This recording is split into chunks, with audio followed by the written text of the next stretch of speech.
नमस्कार, स्वागत है आपका राज्यसभा टीवी में। आपके साथ मैं हूं अभिलाषा पाठक। आइए खबरों की शुरुआत करते हैं हेडलाइंस के साथ।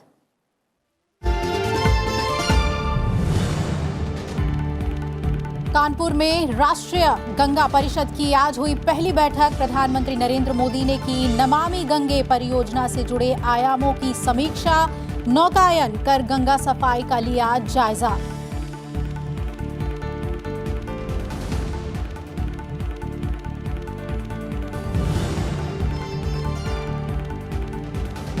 किसानों की आमदनी दोगुना करने के लक्ष्य को हासिल करने के लिए कृषि आधारित उद्योगों को और गैर कृषि आय स्रोतों पर दिया जाए ध्यान। गुजरात के आणंद में ग्रामीण प्रबंधन संस्थान के 40वें स्थापना दिवस समारोह में बोले उपराष्ट्रपति एम वेंकैया नायडू।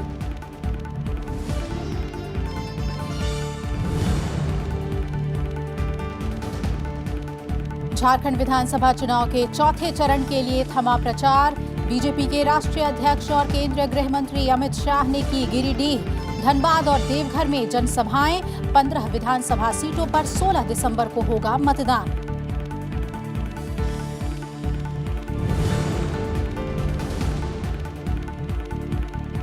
आज आधी रात से पूरे देश में लागू होगा टोल नाकों पर फास्टैग। इलेक्ट्रॉनिक चिप से वसूला जाएगा टैक्स। गलत लेन में घुसने पर चुकानी होगी दोगुना राशि।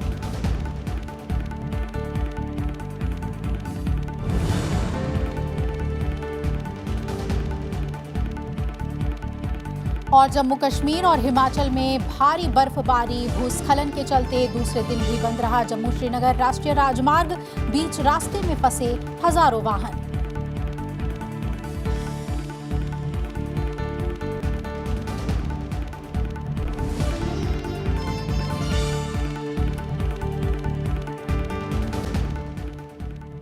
प्रधानमंत्री नरेंद्र मोदी ने आज राष्ट्रीय गंगा परिषद की पहली बैठक की अध्यक्षता की और नमामि गंगे परियोजना की समीक्षा की। कानपुर में हुई इस बैठक में उत्तर प्रदेश के मुख्यमंत्री योगी आदित्यनाथ, उत्तराखंड के मुख्यमंत्री त्रिवेंद्र सिंह रावत, बिहार के उप मुख्यमंत्री सुशील मोदी सहित कई केंद्रीय मंत्री और अधिकारी मौजूद रहे। प्रधानमंत्री ने अब तक हुए कार्यों की प्रगति की समीक्षा की और गंगा की सफाई के लिए सुझाव दिए। बैठक से पहले प्रधानमंत्री ने नमामि गंगे मिशन से जुड़ी एक प्रदर्शनी को देखा, जिसमें गंगा की सफाई के लिए किए गए कार्यों को प्रदर्शित किया गया था।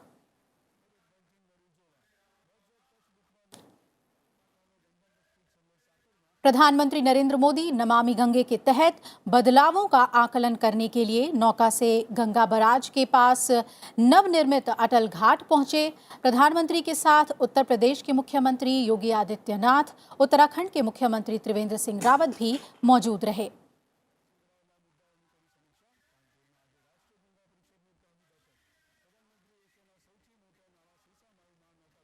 अटल घाट के पास प्रधानमंत्री सीसामऊ नाले के पास नव सृजित सेल्फी पॉइंट पहुंचे और सीसामऊ नाले की सफाई का निरीक्षण किया।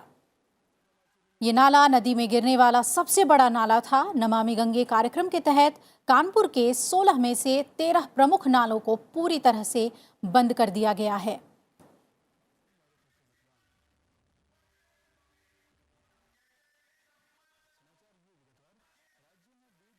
जहां 14 करोड़ लीटर रोज गंदगी नदी में आती थी, वो कैसे बंद हुई है वो हमने देखा। तो प्रधानमंत्री ने उसका जायजा लिया। आज के बैठक में भी उन्होंने सारे मुद्दों को स्पर्श किया, नई नई कल्पनाएं भी बताई। पूरी गंगा को अविरल भी बहाना और साफ भी करना, ये दोनों संकल्प किया है। यूरोप के नदियों को साफ करने को 30 साल लगे, हम उससे बहुत ज़्यादा जल्दी मोदी जी के नेतृत्व में पूरी गंगा, क्योंकि औद्योगिक प्रदूषण कम हुआ यहाँ आना, अंदर जो गंदगी आती थी, सीवेज ट्रीटमेंट प्लांट 28,000 करोड़ के लगे भी और कुछ काम चल रहा है। और उसके साथ साथ सभी मोर्चों पर वहाँ वनीकरण भी हो रहा है। तो ये एक जन आंदोलन बन चुका है। उपराष्ट्रपति एम वेंकैया नायडू ने कहा कि 2022 तक किसानों की आय दोगुनी करने का लक्ष्य हासिल करने के लिए कृषि आधारित उद्योगों और गैर कृषि आय स्रोतों पर ध्यान देना होगा। उपराष्ट्रपति आज गुजरात के आणंद जिले में ग्रामीण प्रबंधन संस्थान के 40वें स्थापना दिवस पर ये बात उन्होंने कही। इसके बाद चारुतार विद्या मंडल के प्लैटिनम जुबली समारोह को संबोधित करते हुए उपराष्ट्रपति ने किफायती शिक्षा, नवाचार और ग्रामीण भारत के विकास पर विशेष जोर दिया। उन्होंने इस मौके पर महात्मा गांधी और सरदार पटेल के सपने को पूरा करने के लिए शिक्षण संस्थानों की ओर से पहल का सुझाव दिया। उपराष्ट्रपति एम वेंकैया नायडू शनिवार को गुजरात के आणंद में चारुतार विद्या मंडल के प्लैटिनम जुबली समारोह में शामिल हुए। इस मौके पर उन्होंने गांधी जी के ग्राम स्वराज के सपने को पूरा करने के लिए ग्रामीण भारत के विकास पर विशेष जोर दिया। उन्होंने शिक्षण संस्थानों को ग्रामीण कारीगरों के शिल्प कौशल को और उन्नत बनाने, गुणवत्ता और उत्पादों के लिए बाजार बढ़ाने के लिए विशेष पहल करने की सलाह दी। उपराष्ट्रपति ने विश्वविद्यालयों को गांवों को आत्मनिर्भर बनाने के तरीकों और साधनों के लिए विशेष पाठ्यक्रम बनाने का भी सुझाव दिया, जिससे ग्रामीण युवकों, खासकर महिलाओं को सशक्त बनाया जा सके। I am happy that Charutar Vidya Mandal, established in the year 1945 as a charitable trust and with the one prime objective, it aimed at rural development through education and sought to bring about social awakening, uplift and enrichment of the rural population of our country. Behind the establishment of this institution, there is the extraordinary vision of the great son of India, the unifier of India, the Iron Man of India, and the key architect of integration of Indian states, Sri Sardar Vallabhbhai Patel. This is his vision.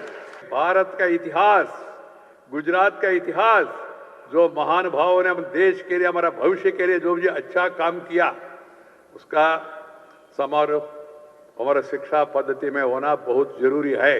We should have the history and tradition and culture of India as part of our education system. And we should have the life and teachings of Mahatma Gandhi, Sardar Vallabhbhai Patel to all these great people.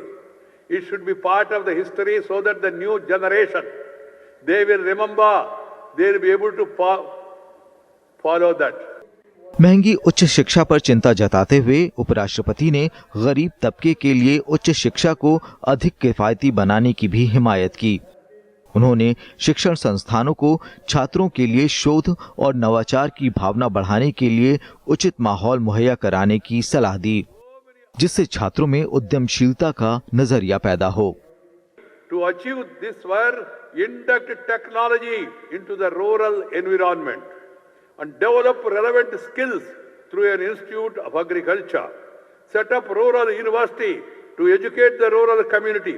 Organize producers cooperative marketing institutions so as to augment rural income and develop rural local industries. इससे पहले उपराष्ट्रपति ने ग्रामीण प्रबंधन संस्थान आणंद के स्थापना दिवस कार्यक्रम में भी शिरकत की। उपराष्ट्रपति ने IRMA के कार्यों की सराहना करते हुए कहा कि संस्थान अपनी स्थापना के बाद से सरदार पटेल और महात्मा गांधी के सपनों का भारत बनाने और ग्रामीण अर्थव्यवस्था में बड़ी भूमिका निभा रहा है। So we have to prepare ourselves for fulfillment platform to service the needs of the people of India. This unique coming together of three legs of the economy: farm, agriculture, production, manufacturing, that is processing, and service, distribution, delivery, can itself be a huge opportunity for the growth of the national economy on the one hand, and a great mobilizer of socio-economic development of rural India at the same time. So my dear sisters and brothers, youngsters, make India's growth story inclusive. We need to address the regional disparities in development. We need to focus on certain areas that are still way behind on many parameters of development, but offer numerous possibilities based on ethnic food, numerous possibilities based on arts and crafts, ecotourism. These strengths need to be identified and leveraged through a blend of digital technologies, e-commerce and innovative business model. उपराष्ट्रपति ने देश के विकास को समावेशी बनाने के लिए क्षेत्रीय असमानता दूर करने पर भी जोर दिया। राजकमल राव, राज्यसभा टीवी। गृहमंत्री अमित शाह ने कहा है कि विपक्षी दल नॉर्थ ईस्ट में आग लगा रहे हैं। उन्होंने असम और नॉर्थ ईस्ट के लोगों से अपील भी की कि उनकी भाषा, संस्कृति, सामाजिक पहचान और उनके राजनीतिक अधिकार अक्षुण्ण रहेंगे। उन्हें तनिक भी आंच नहीं आने दिया जाएगा। अमित शाह ने कहा कि कांग्रेस पार्टी सालों से हिंदू मुसलमान की राजनीति, नक्सलवाद और आतंकवाद को बढ़ावा देती आई है। गृहमंत्री ने ये बातें गिरिडीह में एक चुनावी रैली के दौरान कही।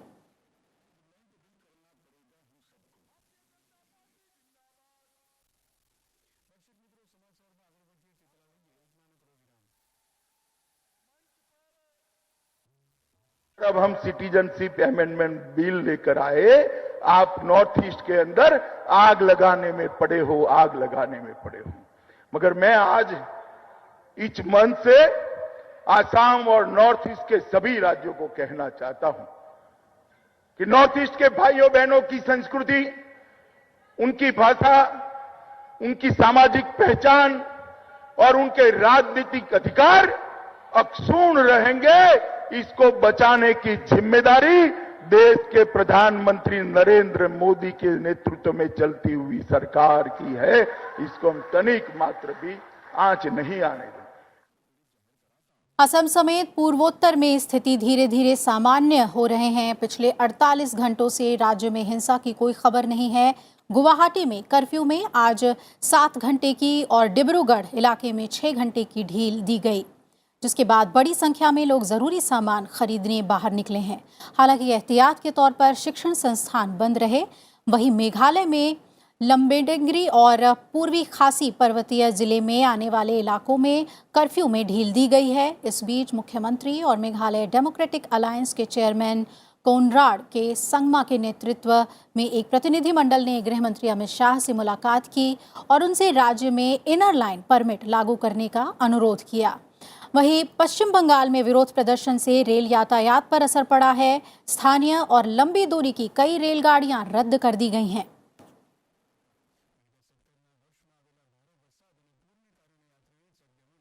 सेना ने लोगों को फर्जी खबरों से सावधान रहने की अपील की है। सेना ने अपने ट्विटर अकाउंट के जरिए आम लोगों से अपील की है कि फर्जी खबरों से सावधान रहें, जिन्हें के संदिग्ध लोग फैला रहे हैं। सेना ने ट्वीट करते हुए लिखा, झूठ और दुष्प्रचार से बचें। झूठी खबरें और दुष्प्रचार सोशल मीडिया पर कुछ अहितकर तत्वों द्वारा फैलाया जा रहा है। झूठी अफवाहों से बचें। झूठी खबरों को न सुने, न देखें, न उन पर ध्यान दें।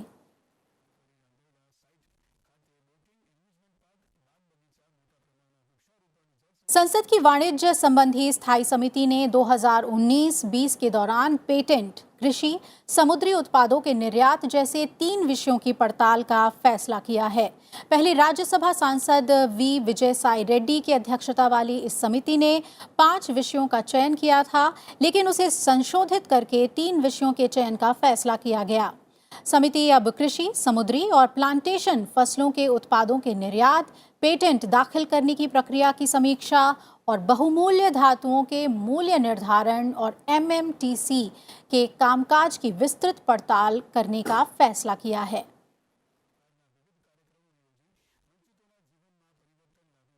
राज्यसभा के सभापति एम वेंकैया नायडू ने स्वास्थ्य और परिवार कल्याण संबंधी स्थायी समिति को एक अहम विधेयक की पड़ताल के लिए बजट सत्र 2020 के लिए के पहले हिस्से के पहले दिन तक समय बढ़ा दिया है।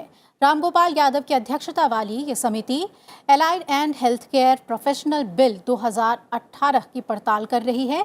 ये बेहद अहम विधेयक है। समिति के अनुरोध पर सभापति ने इसकी रिपोर्ट की पड़ताल संबंधी समय को बढ़ा दिया है।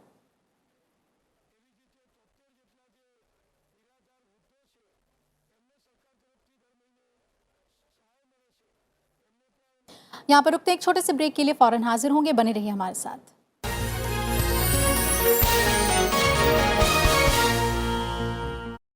देखिए मेरे साथ देश देशांतर रात 8:30 सिर्फ राज्यसभा टीवी पर।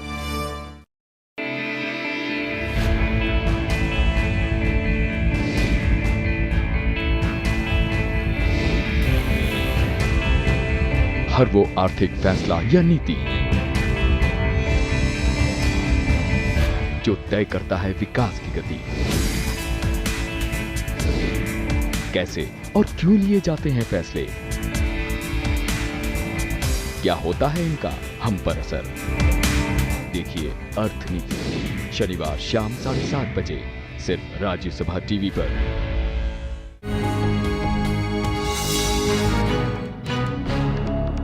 सरोकार में आज बात होगी सोशल मीडिया के बढ़ते दायरे के बीच प्राइवेसी का अधिकार कहां पर खड़ा है। किसी की प्राइवेसी इतनी खराब हो जाती है कि लोग किसी इंसान की जॉब चली जाती है, उसकी शेमिंग होती है पब्लिकली। हम किसी का पिक्चर लेकर के उसके ऊपर हम अपना कमेंट कुछ भी टैग कर देते हैं। ऑफिस में बैठे हैं और आपका कोई फोटो खींच रहा है तो सीसीटीवी चल रहा है, उसमें कोई एक्सपेक्टेशन ऑफ प्राइवेसी नहीं है, बट उसका मिसयूज होना कि उसे वायरल कर दिया जाना, वहाँ डिफेमेशन आ सकता है। अगर कोई आपके निजी स्थान पर आपके निजी क्षेत्रों का फोटो वगैरह खींचता है और उसको किसी प्रकार से वायरल करता है तो उस पर बहुत सख्त कानून है। सोशल मीडिया के मिसयूज की बात कर रहे हैं। इसका सवाल तब आता है जब एक प्राइवेट इंडिविजुअल दूसरे प्राइवेट इंडिविजुअल के निजता के अधिकार को मिसयूज कर रहा है। निजता का अधिकार हर जगह आएगा, कानून हर जगह हमें ठीक करेगा, ये सबसे खराब अवधारणा है। देखिए सरोकार में इस बार प्राइवेसी का अधिकार और सोशल मीडिया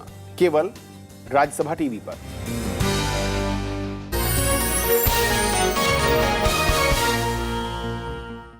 ब्रेक के बाद स्वागत है आपका। बात करते हैं झारखंड विधानसभा चुनाव से जुड़ी हुई। विधानसभा चुनाव के चौथे चरण के लिए प्रचार आज शाम झारखंड में समाप्त हो गया।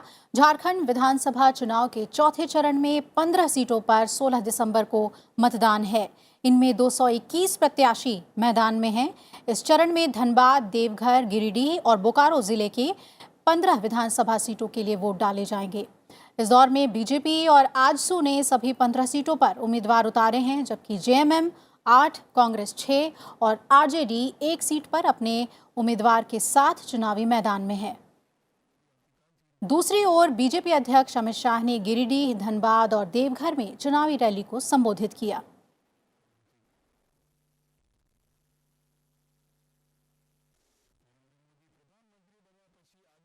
और अब बात पर्यावरण और जलवायु परिवर्तन से जुड़ी हुई।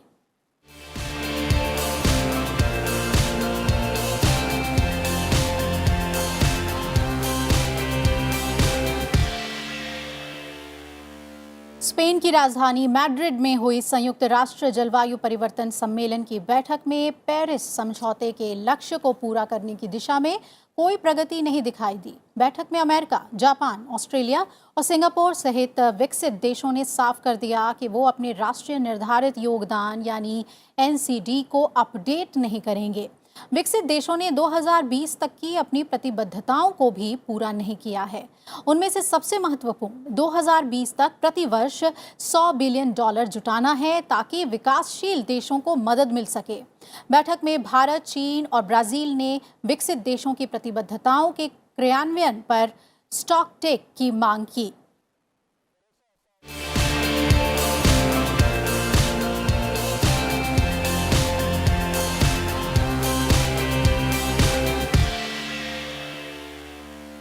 भारी बर्फबारी और भूस्खलन के कारण जम्मू श्रीनगर राष्ट्रीय राजमार्ग पर वाहनों की आवाजाही आज दूसरे दिन भी रुकी हुई है। जवाहर सुरंग के आसपास 3.5 फीट से ज्यादा बर्फ जमा है और सीमा सड़क संगठन इसे साफ करने में जुटा है। वहीं 8 जगहों पर जमीन धंसने और पत्थरों के आ जाने से राजमार्ग बंद हो गया है। इसके चलते हजारों ट्रक फंसे पड़े हैं। वहीं हिमाचल प्रदेश के पहाड़ी इलाकों में भारी हिमपात के बाद राज्य के कई इलाकों में शीतलहर तेज हो गई है। शिमला, लाहौल स्पीति, किन्नौर और कुल्लू में पिछले 3 दिन से भारी हिमपात हो रहा है। भारी बर्फबारी के चलते प्रदेश भर में कई संपर्क सड़कें बंद हो गई थीं। वहीं शिमला, कुफरी, मैक्लोडगंज, मनाली और डलहौजी में बड़ी संख्या में पर्यटक बर्फबारी का मजा लेने पहुंचे हैं। उत्तराखंड में पहाड़ी इलाकों में तेज हिमपात और लगातार वर्षा के कारण राज्य में ठंड काफी बढ़ गई है। मौसम विभाग ने अगले 24 घंटे में हल्की बारिश और बर्फबारी की संभावना जताई है। बर्फबारी और बारिश के चलते उत्तर भारत में सर्दी बढ़ गई है। दिल्ली समेत उत्तर भारत के कई इलाकों में आसमान में बादल छाए रहे। हवाओं ने सर्दी का असर बढ़ा दिया है।